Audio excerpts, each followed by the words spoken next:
Music didn't become psychedelic because musicians discovered new tools. It became psychedelic the moment artists stopped trusting control. It is not dying.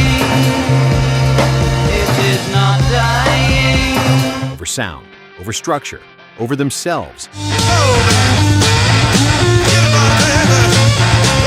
What started as distortion and disorientation quickly turned into something deeper. A willingness to let songs misbehave, to drift, to unsettle. When the men on the chessboard get up and tell you. Risk losing the audience in order to find something truer underneath. These are the songs where rock music first stepped into that unknown and didn't come back the same.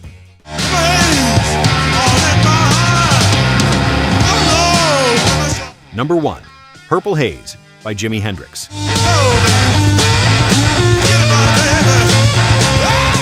The first time Purple Haze hits your ears, it doesn't feel like an invitation. It feels like an interruption. That opening riff doesn't resolve or reassure, it leans. It sounds unstable, like it might collapse at any moment.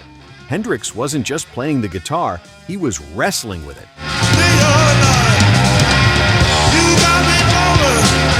Bending it into something volatile and unpredictable. For listeners in 1967, this wasn't just new, it was disorienting. The friction here is control. Rock guitar had always been about precision and swagger. Hendrix replaced that with tension. Tomorrow or just the end of time. Notes blur, feedback breathes. The instrument stops behaving like a tool and starts acting like a force of nature. The deeper reason this song matters isn't technique, it's courage. Hendrix trusted chaos enough to stand inside it. Excuse me while I kiss the sky. And in doing so, he gave rock permission to sound dangerous again. When music stops asking for approval, it starts telling the truth. Oh, little girl, psychotic reaction. Number 2. Psychotic Reaction by Count 5. Can't get your love, I can't get satisfaction. Psychotic Reaction doesn't sound carefully designed. That's exactly the point. This song crashes forward with raw energy. Its fuzz-drenched breakdown spiraling into something that feels barely contained. I can't get your love, I can't get affection. Unlike Hendrix, Count 5 weren't virtuosos rewriting the rulebook. They were a garage band stumbling into something explosive.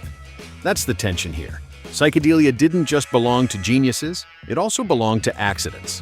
The underlying reason this track mattered is that it lowered the barrier of entry.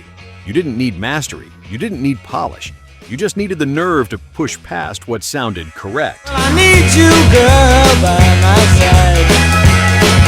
side. Young bands everywhere heard this and realized experimentation wasn't reserved for the elite. Its aftermath echoes loudly. Punk, proto-metal, and raw garage rock all trace a line back to moments like this, when imperfection became an asset instead of a flaw. 'Cause you're the best girl that I've ever had. Sometimes a movement begins not with intention, but with refusal to clean things up.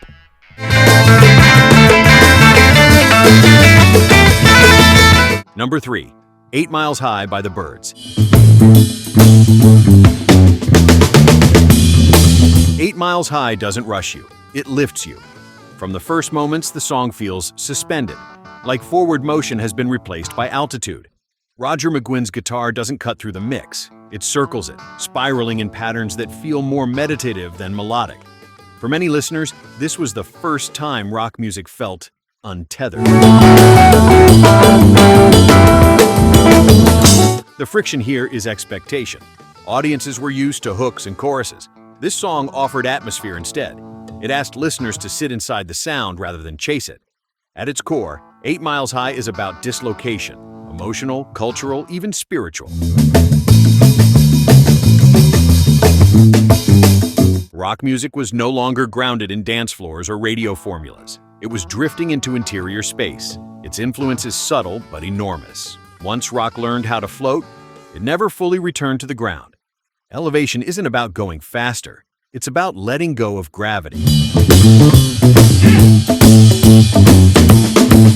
If you're enjoying this kind of deep musical storytelling, you're always welcome to like and subscribe. It helps these explorations keep finding their way to people who care about the music behind the myths. Everyone smiles as you drift past the flowers. Number 4. Lucy in the Sky with Diamonds by the Beatles. Lucy in the sky with diamonds. At first glance, Lucy in the Sky with Diamonds feels playful, almost innocent. But beneath the whimsy is something quietly radical. The Beatles weren't just experimenting with sound here, they were challenging what rock lyrics were allowed to be. Paper taxis appear on the shore. Tangerine trees and marmalade skies replaced romance and rebellion. Meaning became fluid. Interpretation became personal. The point of friction was legitimacy. Could fantasy belong in serious music?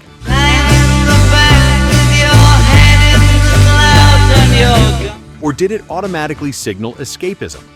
The Beatles didn't answer the question, they ignored it.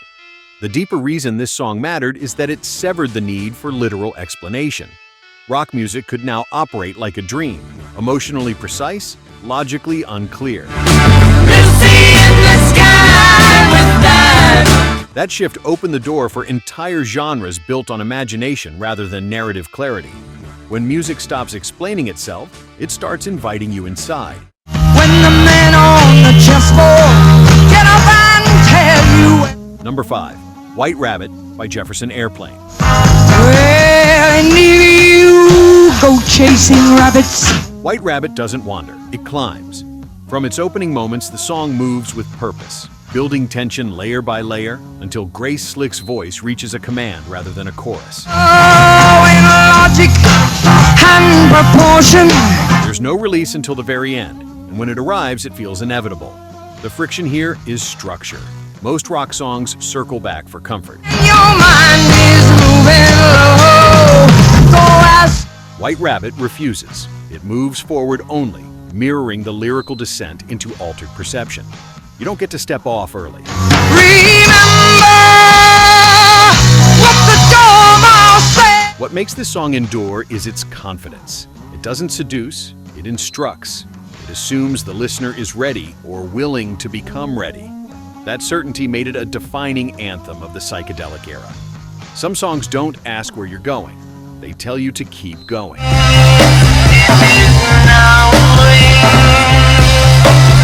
Number 6. Tomorrow Never Knows by the Beatles. Turn off your mind, relax and float downstream. By the time Tomorrow Never Knows begins, rock music has stopped pretending it's a live performance. There's no sense of a band standing in a room. Instead, the song feels like an environment, something you enter rather than listen to.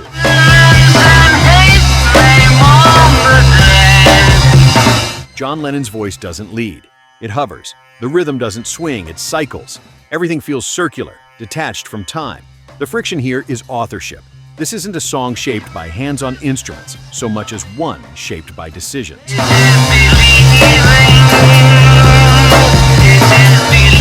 What to repeat, what to let drift, what to remove entirely. The Beatles weren't documenting a performance anymore. They were designing a mental space. What makes this moment singular is restraint.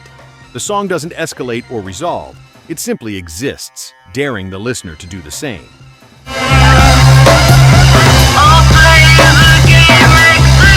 Rock music didn't just expand here, it dissolved.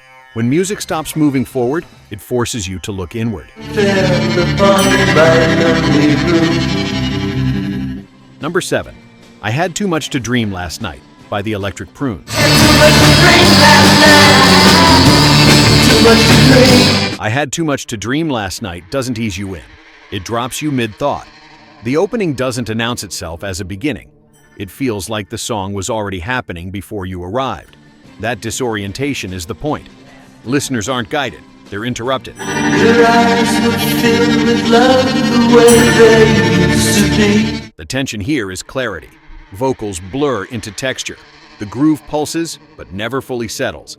Nothing quite lands where you expect it to, creating the sensation of waking inside a dream that refuses to sharpen. Your gentle hand reached out to comfort me. What makes this track important is how it reframed confusion as a feature, not a flaw. Psychedelia wasn't just about expansion anymore. It was about instability.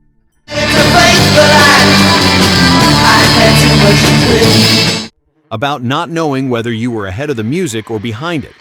For many listeners, this was the first time a song felt psychologically intrusive rather than entertaining. Some music doesn't want your attention. It wants your balance. Number 8. Shapes of Things by the Yardbirds.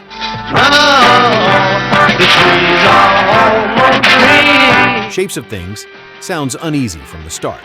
Jeff Beck's guitar doesn't decorate the song, it presses against it. Notes stretch, bend, and strain, as if they're trying to escape the structure holding them in place.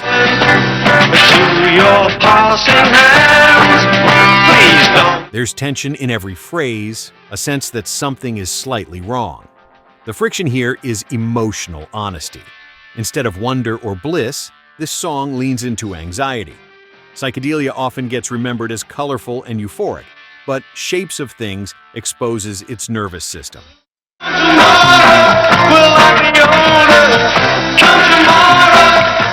The deeper reason this track matters is that it proved altered perception wasn't always comforting. Sometimes it sharpened fear. Sometimes it made the world feel more fragile, not less. That emotional edge would become essential to everything from heavy rock to progressive experimentation. Exploration isn't always peaceful. Sometimes it's just revealing.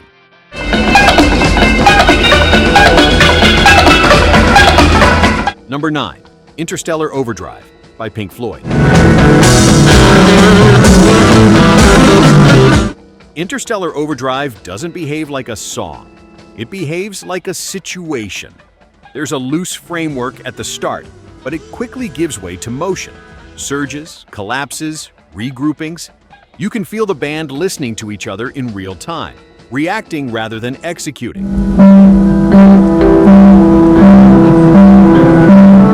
The tension here is trust. Without a fixed structure, every moment depends on instinct. One wrong move and the whole thing could fall apart. That risk is audible, and that's why it works.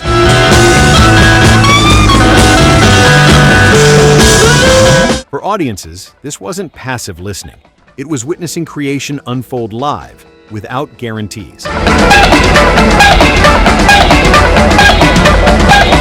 Each performance became a singular event, impossible to replicate. This was psychedelia shedding form altogether. When music stops promising a destination, the journey becomes the point. Mexican girl, right time to find me. Number 10. Dark Star by Grateful Dead. When that wild young cowboy came in, wild the West Texas weed. If Interstellar Overdrive opened the door, Dark Star stepped through it and stayed. At its core, the song is almost nothing. A gentle motif, a suggestion of melody. But that simplicity is deliberate. It leaves space. Space for deviation, for conversation, for drift. Black as the night were the eyes of Felina. The friction here is authorship again, but this time it's collective. No single performance defines Dark Star. The song only exists in the moment it's being played, shaped equally by band and audience. My love was strong for this Mexican maiden who was in love but in vain. What makes it revolutionary is patience. Instead of demanding attention, it waits. Instead of escalating, it breathes. Listeners weren't consuming music anymore. They were participating in it. And there in a drink he was sharing with wicked Felina, the girl that I love. This wasn't just a new kind of song. It was a new relationship. Some music isn't meant to be finished. It's meant to be shared. Somewhere around this point, psychedelic rock stops feeling like entertainment and starts feeling like an experience. I'm curious, which song so far feels like the moment rock music crossed that line for you? What's that spell? What's that spell? What's that spell? Number 11, Section 43 by Country Joe and the Fish. Vietnam, and it's 5, 6, 7, open up the pearly. After all the noise and confrontation, Section 43 arrives quietly. There's no urgency here, no dramatic rise. The song unfolds gently, almost cautiously, blending folk sensibilities with a drifting, Eastern-inspired calm. Your love was like a rainbow, darling, now. Your love is like a rainbow. It feels less like a statement and more like a pause. The friction in this moment is expectation. Psychedelia had been teaching audiences to brace for intensity, but this track suggests another path. Back your boys off Vietnam. Come on, fathers, don't hesitate. Rather than stimulation. What makes it important is what it refuses to do. It doesn't overwhelm. It doesn't chase transcendence. It simply allows space. And in the middle of an era obsessed with expansion, On my shoulders, and I said, I love you. No, I do. restraint felt radical. And in the middle of an era obsessed with expansion, that restraint felt radical. Sometimes the most subversive move is choosing peace over space.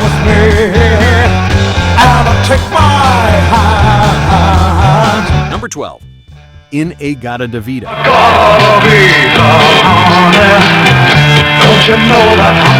In a Gata da Vida doesn't flirt with excess. It commits to it.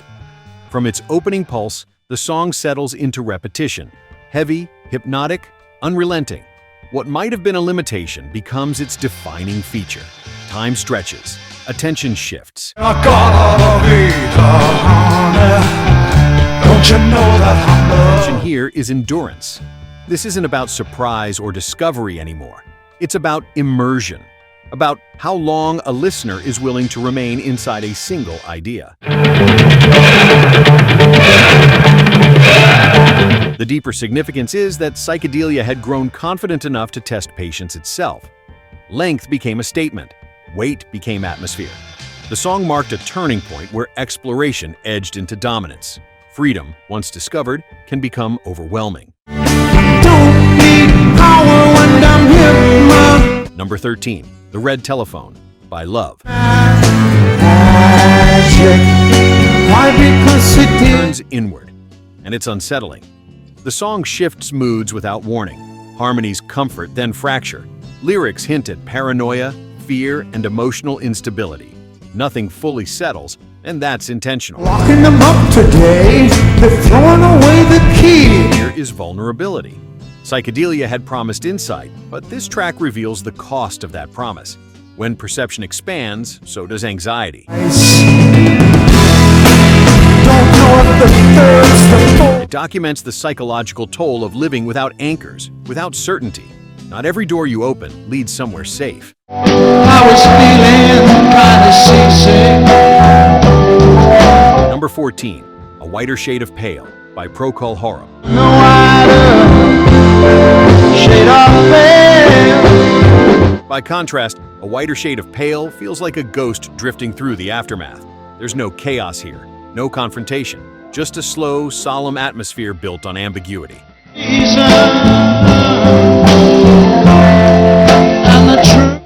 The organ line doesn't demand attention. It lingers, carrying emotional weight without explanation. The tension in this song is distance. Psychedelia isn't loud anymore. It's reflective. The imagery is opaque, but the feeling is unmistakable. There is no reason.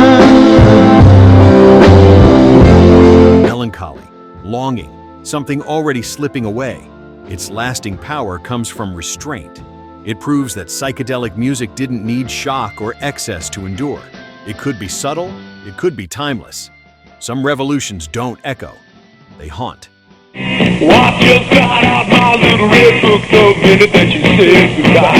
Number 15. My Little Red Book by Love.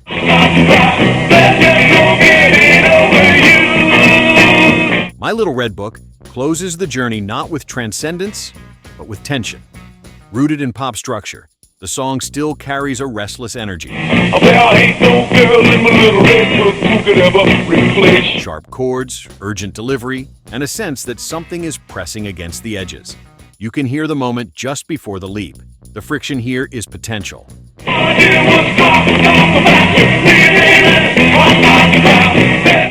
Psychedelia hasn't fully arrived yet, but it's unavoidable. The cracks are already visible. Emotion is heightened. Convention is straining. Ending here matters because it reminds us that movements don't begin fully formed. They announce themselves in fragments, in discomfort, in songs that feel slightly out of place in their time. Every revolution starts by sounding wrong. Psychedelic rock didn't change music by perfecting it. It changed music by questioning why perfection mattered at all.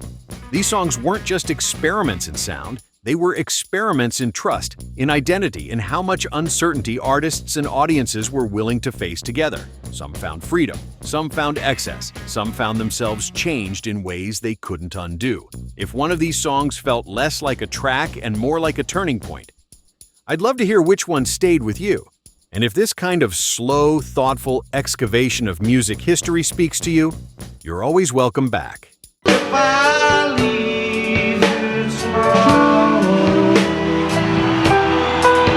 you're on the street, you got to be able to pick out the easy meat.